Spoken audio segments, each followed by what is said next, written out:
వైకాపా ప్రభుత్వంలో వాలంటీర్లు సచివాలయ ఉద్యోగులకు తప్ప నిరుద్యోగులెవరికీ ఉద్యోగాలు లేవని మాజీ ఎంపీ జీవి హర్షకుమార్ విమర్శించారు. రాష్ట్రంలో జరుగుతున్న అవినీతి అక్రమాలను ప్రశ్నించడంతో పాటు ప్రజల్లో చైతన్యం తేవడానికి హర్ష ట్యాక్స్ కార్యక్రమాన్ని ప్రారంభించామన్నారు. హర్షకుమార్ తనయుడు శ్రీరాజ్ పుట్టినరోజు సందర్భంగా సోమవారం రాత్రి జేకే గార్డెన్స్లో మద్దతుదారులు అనుచరులతో ఆత్మీయ సమావేశం ఏర్పాటు చేశారు. ఈ సందర్భంగా మాట్లాడుతూ ఈ 5 ఏళ్లలో రాష్ట్రం అప్పుల్లో కూరుకుపోయిందన్నారు. చివరికి సచివాలయాన్ని, ప్రభుత్వ కార్యాలయాలను కూడా తాకట్టు పెట్టేశారని విమర్శించారు. సమస్యల పరిష్కారం కోసం ఉద్యోగులు రోడ్డెక్కి ఉద్యమాలు చేసిన ఫలితం కనిపించలేదన్నారు. క్విడ్ ప్రోకో పాలన చేస్తున్నారని మండిపడ్డారు. అన్ని వర్గాలను బాధించే నిర్ణయాలు తీసుకుంటున్న ప్రభుత్వాన్ని నిలదీయాల్సిన అవసరం లేదా అని ప్రశ్నించారు. కచ్చులూరు సంఘటనలో ప్రశ్నించేందుకు 43 రోజులు జైల్లో పెట్టారని వివరించారు. దీనిపై త్వరలో పుస్తకం వేయనున్నట్లు వెల్లడించారు. వచ్చే ఎన్నికల్లో మళ్లీ ప్రజలను మోసం చేసేందుకు సిద్ధంగా ఉన్నారని తెలిపారు. ఈ ఎన్నికలు పెత్తందారులకు, పేదలకు మధ్య పోటీ అని ప్రచారం చేసుకుంటున్నారని, కానీ విజయసాయిరెడ్డి, సజ్జల రామకృష్ణారెడ్డి, వైవి సుబ్బారెడ్డి వంటి పెత్తందారులంతా వైకాపా వైపు ఉన్నారని వ్యాఖ్యానించారు. వచ్చే ఎన్నికల్లో పోటీ చేయడం ఖాయమని, అయితే టీడీపీ నుంచి పోటీ చేస్తానో లేదో చెప్పలేనన్నారు.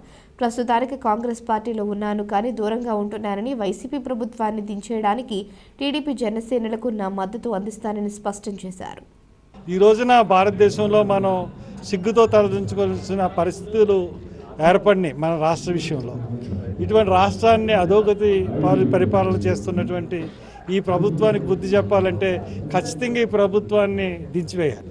ఈ దించివేయడానికి అందరు ప్రయత్నాలు చేయాలి. నా వంతు ప్రయత్నంగా నేను హర్షకుమార్ టాక్స్ అన్నది బిగిన్ చేసి నేను చేయాలనుకునే ఈ ప్రయత్నం మొదలుపెట్టాను. నేను కాంగ్రెస్ పార్టీలోనే ఉన్నాను. ఇప్పుడు ఏ పార్టీలోనే అంటే కాంగ్రెస్ పార్టీతో కూడా సరిగ్గా లేను నేను. కారణం ఏంటంటే నాకు అక్కడ కాంగ్రెస్లో కాంగ్రెస్ ఎందువల్లంటే ఇప్పుడు ఉన్న పరిస్థితుల్లో ఒక వ్యాక్యూమ్ అన్నది ఏర్పడింది.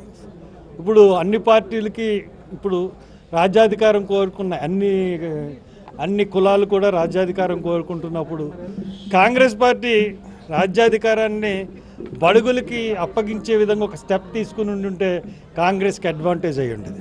అందుకే కాంగ్రెస్తో కూడా నేను దూరంగా ఉంటున్నాను.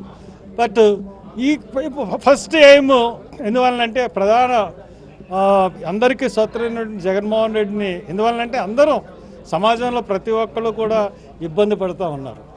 ఆఖరికి మనం చూసినప్పుడు బాబాయ్ హత్యలో కానీ, కోడికత్తి సీన్ విషయంలో కానీ అన్ని విషయాల్లోనూ కూడా అందరూ ఈ పరిస్థితుల్లో ఇప్పుడు ఖచ్చితంగా అందరం కలిసి ఈ రోజున ప్రధాన ప్రతిపక్షం ఏదైతే ఉందో ప్రధాన ప్రతిపక్షం తెలుగుదేశంకి జనసేనకి ఈ రోజున మనం వాళ్ళిద్దరు కలిసి ఎలక్షన్స్కి వెళ్తాం అన్నారు. వాళ్ళని సపోర్ట్ చేయాలన్న ఉద్దేశం.